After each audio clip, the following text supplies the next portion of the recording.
Hello, I'm the Juice Connoisseur. Happy New Year, and join me on the Arsenal fan experience as today I go in depth into the royal roller coaster ride that was.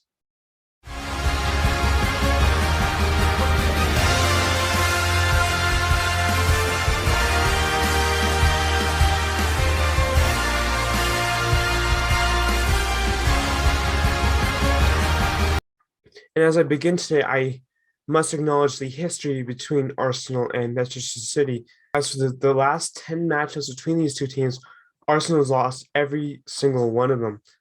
And it's only been since a game about 5 or 6 years ago where Olivier Giroud scored the winning goal for Arsenal. That it was the last time Arsenal beat Manchester City, and they look to change that today. And while even Pep Guardiola, as he did last time when these two teams played last season, praised Arsenal's style of play, and obviously no doubt because the fact is they play very similar play styles with Mikel Arteta having been at Manchester City. But as we look at the starting lineup today, a notable omission is Mikel Arteta as he tested positive for COVID-19, unfortunately again, and hopefully he recovers fully. Another surprise or a surprising scare really on the Manchester City side was with Joao Cancelo, who was able to come into the match today, but suffered a horrific assault after a attempted burglary at his home just last week. And hopefully everything is okay with him, as is very frightening to happen to him. But as we look at the lineup, one major change for Arsenal as Tomiyasu comes back in at right back and Ben White slots back in at right center back. And as for that the rest of the team stayed the same, and that lineup stability really helped them in the early beginning of the game, as with caretaker manager Albert Stuyvenberg taking over Arteta, Arsenal has some real urgency at the beginning of the game. Although Manchester City had a couple of great chances early in the game and looked like they were going to dictate the rest of the game, Arsenal were thriving under Stuyvenberg as they made a couple of great passes here and there. They had a couple of great chances after the De Bruyne close chance early on. In fact, it looked like they had received a penalty shout early in the match as Martin Odegaard went down after Ederson, but unfortunately was given out for a corner. But that would be an indication of how questionable the refereeing would be in this game later in the match. Arsenal would then again challenge for a great play with Thomas Partey passing it up to Gabriel Martinelli, cut it inside and just hit it off the post, and Ederson was able to grab it and subside Arsenal's effort. But eventually, in the 31st minute, Arsenal's efforts would be rewarded through a great passing play, ultimately finished off with a great pass from Kieran Tierney to Bukayo Saka, who hit it one-timer, who just beating Ederson and giving Arsenal 1-0 lead. And it was jubilation at the sight of Arsenal getting a 1-0 getting a lead over the league champions. And they were at the top of the world when that happened, and Emirates just went crazy. The fans just went crazy, and undoubtedly so. Had been playing world class up until that point, and it could only get better from there. And as Gabriel Martinelli would have back-to-back chances late in the first half that just missed the net, and Arsenal left the end of the first half with a 1-0 lead. While not dominating in the possession necessarily, they were definitely dictating the style of play, and it looked promising going into the second half.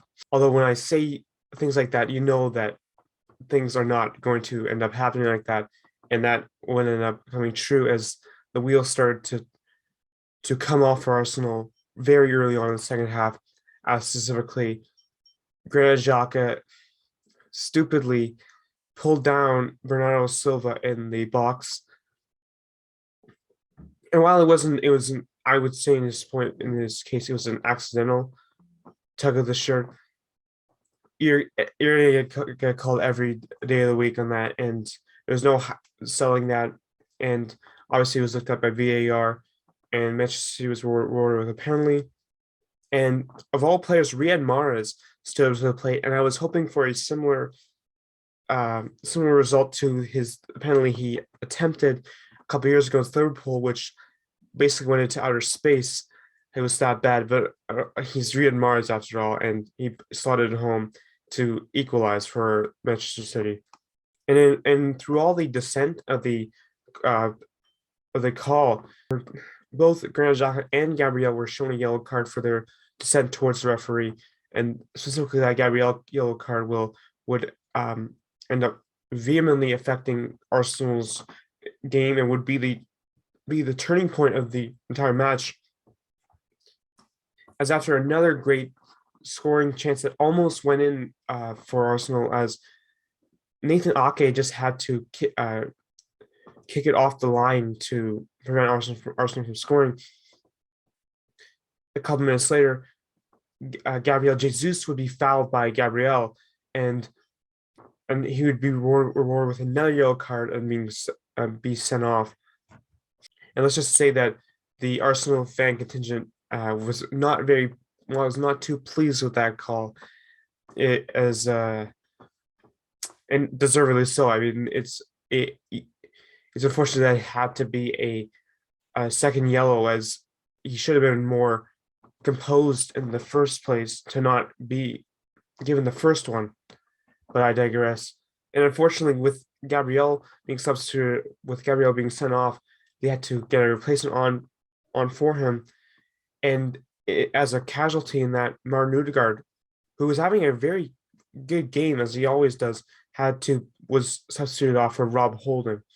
While at the same time, Bukayo Saka, who besides for his lone goal, didn't really get going in this match. He was really shut down by Joao Cancelo and the Manchester City defense, and his frustration boiled over after Alexander Lacazette was fouled by Rodri, and again, strangely, Rodri was not carded, and I understand Saka's frustration in that.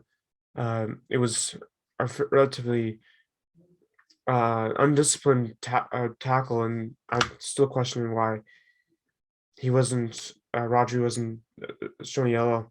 And Thomas Partey, who had a underratedly great game, would make a great run down the left side and would put in a ball to Gabriel Martinelli, but unfortunately his first touch was inadequate, and Ederson was easily able to get the ball up into the Manchester City counterattack. And beyond that, for the next 10 minutes or so, it was relatively uneventful until the 90th minute, where Riyad Mahrez had a great chance that was subsequently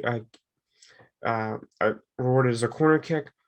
In the added time, plus 90 minutes, Manchester City found their own kind of Fergie time, and through a block shot that off of a block shot of Aymeric Laporte, Rodri was able to put it home and give Man City a 2-1 lead.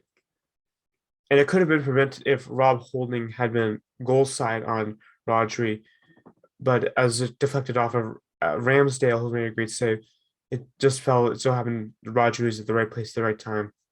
And that was about it for the rest of the matches. The game ended with Manchester City winning 2-1 over Arsenal. And my final thoughts are: Arsenal looked like they couldn't be matched in the first half. Like, it was like they switched players basically. But Manchester City found their true selves, and they completely dominated the second half and finished with over 70% possession in this game. There's no way you're beating a team of that like that. They had more double the shots Arsenal did. They had more chances from all other players. As really Arsenal really only had Gabriel Martinelli making most of their chances. They even had another great chance in the second half, and he missed a wide open net. So that was frustrating. My man of the match today is, and someone whom I praised the entirety of this video, Thomas Partey. And Partey, he was just, like, as cliche as it sounds, he was all over the field, as evident here. He was just making play after play, making sure that, honestly, he was even superior to Kevin De Bruyne in some ways, in how efficient he was in protecting the midfield, and I couldn't ask for more. And it's unfortunate that he is going to go play for Ghana at the African Cup of Nations, but I wish him the best, and his play is truly flourishing at the moment. So anyway, Arsenal are still in a clear top four position right now, but they do have a couple weeks off, at least in the Premier League, until they play another round of the North London Derby against Tottenham. Well, in that time, they have a semi-final two-legged affair against Liverpool, and then a FA Cup third round match against Nottingham Forest. So they still got to put a lot of effort into those games. There's no easy games, and when you play at such a high caliber as the Gunners do. So anyway, leave a like, subscribe if you enjoy my reaction, and join me next time on the Arsenal Fan Experience as Arsenal takes on Tottenham. Arrivederci.